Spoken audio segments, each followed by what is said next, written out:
Welcome to Luca is a billionaire, where the only thing I invest in is your answers. You start by confirming the basics so you can act fast. Open Settings, go to Devices, and enable Bluetooth. This forces Windows to load the service. Next, open Device Manager and look for Bluetooth adapter. If missing, Windows may need a driver. Make sure the device you want to pair is in pairing mode and close to your PC. Once done, proceed to add Bluetooth or other device to trigger discovery and begin the pairing flow.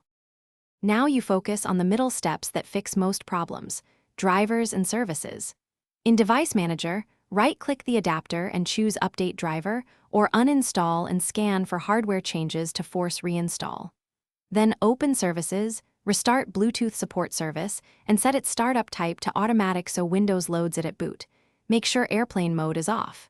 If issues persist, run the built-in Bluetooth troubleshooter and update and finish by pairing and validating the connection. Remove the device from Bluetooth settings if it was previously listed, then add Bluetooth or other device and follow prompts carefully.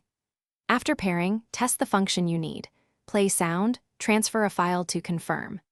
If it still fails, check for conflicting apps, try a different Bluetooth profile, or plug in a known good USB Bluetooth dongle to isolate hardware faults. Troubleshooting tip: if a recent Windows update broke Bluetooth, roll back the update or use system.